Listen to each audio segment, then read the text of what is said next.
Let's look at one practice question from Chapter 1. So from this question, it shows a recent issue of a Fortune magazine reported that the following companies has the lowest sales per employee among the Fortune 500 companies. And then you can notice from this example, we have the companies, right? We have the sales per employee. We also have the sales rank. So from this question, it will ask, how many elements are in the above data set? The second question asks, how many variables in the above data set?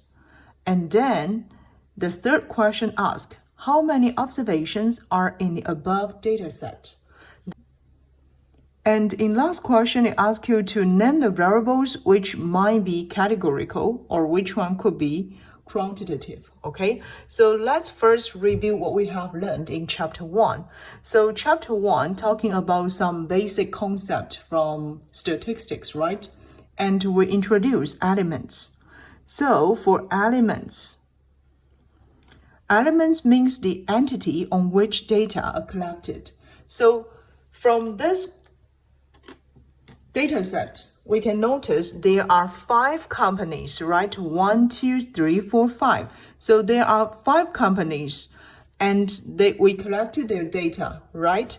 So in this question, we can notice there are 5 elements in the above data set because we collected the data on these 5 companies, okay? Now, the second question asks, how many variables in the above data set? So, according to the definition, variable means a characteristics for the elements, right? So it means probably there are some other attributes of the elements. And from this data set, we notice there are actually two variables, okay? One is sales per employee and another one is sales rank. Okay, so actually we will have 2 variables. In this example, it will be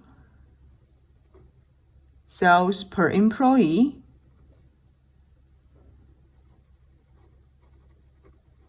and the sales rank.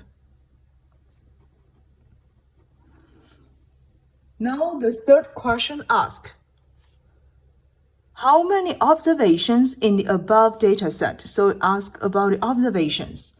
And according to one statement from our textbook, it means a data set with n elements, which means it has n observations.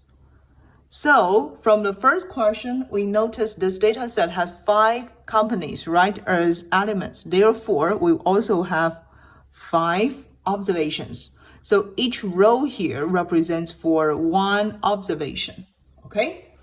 Now, the last question asks you to define which variable is categorical and which variables is quantitative, okay?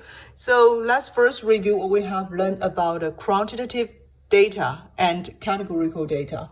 So let's first begin with categorical data, okay? For categorical data, it could be the labels, the names, or the ranks to identify an attribute. So for example, when we talk about the fat content of fluid milk, okay? So we can say, okay, this is the whole milk, this is 2% milk, this is 1% fat milk, right? So those, we can treat it as categorical data to identify the fat content of fluid milk. Categorical data could be numeric or non-numeric. So it could be a number or it could be not a number, okay? It could be just a label or just a name. And from this data set, we can notice the sales rank could be a categorical data because it identifies the rank of the sales for those 5 companies, okay? So this sales rank could be categorical data or categorical variable. For the quantitative data, it indicates how much or how many, okay? Always be a number. And the most important thing is the math or arithmetic operations are meaningful. So which means if you use addition, subtractions, multiplication, or divisions in quantitative data, actually it has the special meaning. So based on this definition of the quantitative data, actually we may understand that sales per employee could be quantitative data, because if you subtract those numbers, so for example, if I subtract 42.2 or by 42.19, then we can notice the difference of the sales per employees between those two companies, right? So the quantitative data, most important thing is the math, arithmetic operations is meaningful, okay? So here we can notice for the categorical data, it should be the sales rank. And for the sales per person or sales per employee, we will treat it as quantitative data.